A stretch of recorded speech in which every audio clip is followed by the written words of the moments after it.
May nagtanong sa akin, "Hello Boss Rai, may in-applyan po akong loan application. Tapos po, nagkamali po ako ng input ng isang number sa bank account ko. Kaya hindi po na-disburse yung pera.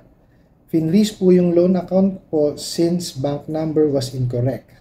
Tapos po, sabi nila, to unfreeze the account, I need to pay 25,000 sa SEC daw, pero marirefund daw po after ma-unlock yung account along with my loan money since aayusin account number.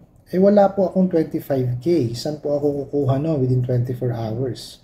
Tapos po ngayon, yung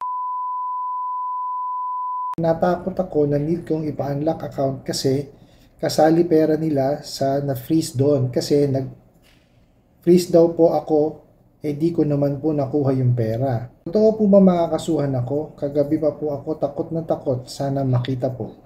Well, definitely po ito scam. Kasi chinek ko siya sa SEC, kung registered siya, wala akong nakitang yung company na sinasabi niyo po dito, no? Tsaka hindi ko, unang-una ho, no, hindi nyo kasi sinabi dito kung paano kayo nag-apply. Okay? So, I'm assuming malamang may nag-message sa inyo. Kasi, pag sinearch ko siya sa web, no, sa internet, walang lumalabas na ganyang company. Okay? Tinignan ko siya sa SEC, hindi siya registered. So, most definitely, wala siyang physical office kasi paano mo siya mapupuntahan kung hindi naman available yung address niya? Di po ba? Sa internet. So, most probably, minessage kayo niyan. Okay? Ngayon, sabi nyo po, nagkamali kayo sa isang number nyo sa bank account, no? Wala naman yung problema ron eh. Di po ba? Ano lang naman nila yun, i-correct lang naman nila. Kung legitimate po ito mukhang hindi legitimate to, scam to, sigurado.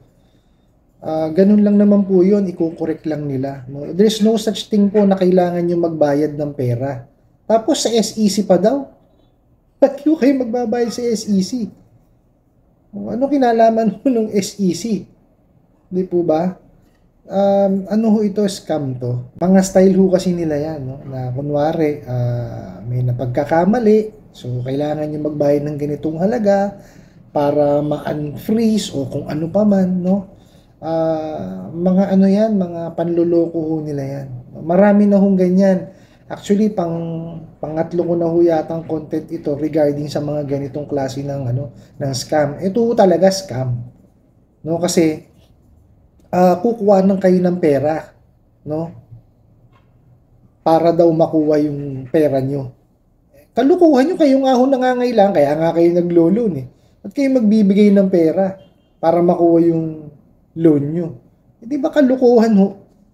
Hindi ho hindi ho yan totoo, no? Maliwanag ho yan, panloloko yan, scam yan. So, huwag nyo hong intindihin yan, no? Kasi hindi nila ho kayo maididemanda. Paano ho niya kayo didemanda? Ano po yung proof na i-disburse sa inyo yung pera? Di po ba? Wala ho. Kasi nga scam sila eh. Yan ho. Tsaka ito, bakit di ko sasabihin scam? Hindi ho siya registered sa SEC. Chinek ko eh. Wala ho.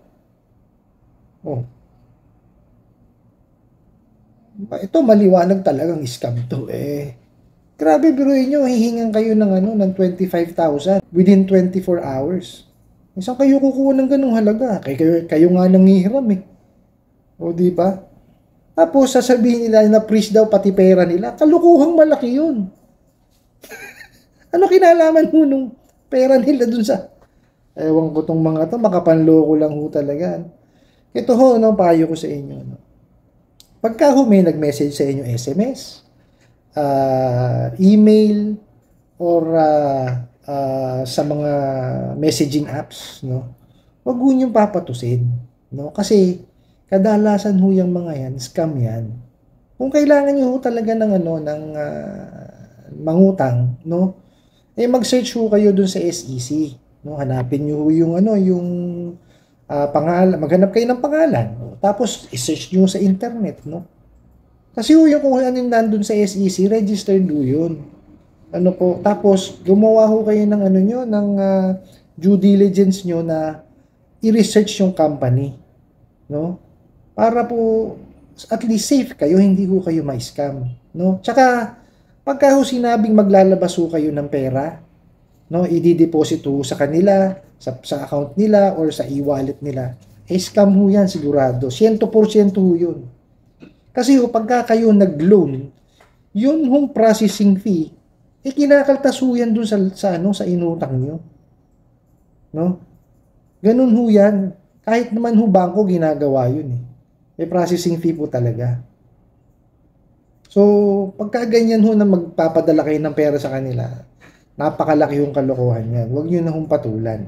Ano po, yun hong payo ko sa inyo, yung mga nagme-message, tapos manghihingi ng pera, huwag nyo hong ano yan dahil 100% maloloko ho kayo niyan. No, lagi nyo hong tatandaan, kayo nangangailangan ng pera eh. Ba't ho kayo maglalabas ng pera? O di po ba? It defeats the purpose po eh. Kasi ganito ho yan eh. No? Ito ho lagi ko napapansin, maski ho dun sa kumpanya namin, no? Na pinapasukan ko. Pagka ho yung isang tao naglolo, no? Excited, no? Dun sa makukuha niyang pera, no? Hindi nawawala ng isip niya kung ano man yung nangyayari sa kapaligiran niya, no? Nawawalan siya ng common sense. Alam niyo yun, hindi siya nakakapag-isip ng maayos kasi excited siya dun sa mahihiram niyang pera. Di po ba? Pero yun yung ine-explain po nag-i-explain kami. Yung mga due date, magkano babayaran, oo lang ho ng oo. No? Pag tinanong namin, naintindihan niyo po ba? Walang maisagot. Hindi alam yun. Wala akong natandaan dun sa sinabi namin. No? Wag ho kayong ganun. No? Wag kayong ma-excite dun sa perang hiniram nyo. Kasi hiniram mo yan. Obligasyon yan. Wag kayong ma-excite dun. No? Kasi kalimitan mo talaga, no? That's 98% or 99%. Excited dun sa makukuha nilang pera. Hindi ho dapat ganun. Kasi utang yan. Wag ho kayong ma-excite sa utang. Kasi babayaran nyo ho yan eh. Nawawala ho kasi sa ulrat pagka yung usapan na i-disburse na namin yung pera o padadala na namin yung pera sa inyo. Pero habang ini-explain yung policies and procedure or kung paano magbabayad, pag tinanong mo kung naintindihan, oo. Pero pag tinanong mo kung kailan na magiging due date or kung magkano ibabawa sa kanila o kung magkano matatanggap nila o kung magkano magiging amortization, walang maisagot. Di po ba? Huwag kong ganun. No? Ito ho, ganyan ho ang nangyayari, no? Kalimitan dun sa mga nai-scam. Kasi ang iniisip kagad nila, yung matatanggap na pera. No po? Kagaya po nung mga nakaraan, na-scam po siya ng 5,000, na pinapadala daw siya ng 5,000, pagkatapos ng 5,10, tapos meron naman 20,000. Di po ba? Nawawalan ho ng logic eh. Bakit ho kayo magpapadala ng ganung halaga? Kayo nga ho ang nangangailangan. Di po ba? Dapat ho sa mga ganitong klase ng nag-iisip po tayo logically. Tama ba yung gagawin ko na magpadala ako ng pera sa kanila? Samantalang ako nangangailangan ng pera. Di po ba? Dapat ganun po tayo mag-isip eh. Hindi ho yung porkit na may narinig tayong halaga, na-excite na tayo na may matatanggap tayong pera kahit na maglabas tayo ng maglabas. Di po ba? Hindi pa ho natin hawak yung pera, wag ho tayong ma-excite. No? Ganun ho ang nangyayari sa ganito. Tapos yung sinasabi naman ho nila na makakasuhan, hindi ho kayo makakasuhan. Ano po? Kasi unang-una, hindi ho sila registered. Pangalawa, wala hong transaction na nangyari. Dahil sabi nga ho na freeze lulukuhin nga ho kayo eh. Pagka natanggap po nila yung 25,000, makikita nyo pa ba sila? Hindi na. Bye-bye 25,000 na yun. No? So, wag ho kayo magbibigay ng 25,000. No? At wag nyo isipin na makakasuhan ho kayo. Kasi, wala akong transaksyon na nangyari. Mainam ho yan, screenshot nyo lahat. No? Tapos, kung makakapag-blatter kayo, mag-blatter kayo. No? Na may nananakot sa inyo. Tapos, pakita nyo, i-attach nyo lahat yung screenshot. Ano po? Para at least dokumentado, may mangyari man po or may manakot man sa inyo ulit, Meron kayo pakikita na nag-blatter kayo. Ano po? Mapakatatandaan nyo po lagi, no, na pagka ho kayo mangungutang, no, kayo ho dapat ang bigyan ng pera, hindi ho kayo maglalabas ng pera. Okay? At yung ibibigay sa inyong pera, yun ho ibabayaran ninyo. No, obligasyon po yan, buwan-buwan. Depende ho yan kung buwan-buwan o kinsenas katapusan ang maging due date ninyo. Obligasyon po, so kailangan niyang bayaran. Ano po? Tsaka po kung mangungutang ho kayo, siguraduhin lang ho na kailangan nyo talaga ng pera. No, hindi ho yung gagamitin nyo lang kung saan. Kasi ho, baka ho, mababaon lang ho kayo niya. I hope nasagot ko po itong katanungan na ito, no, at sana po'y makatulong. Maraming salamat po sa inyong walang sawang pagsuporta at panonood sa aking mga videos.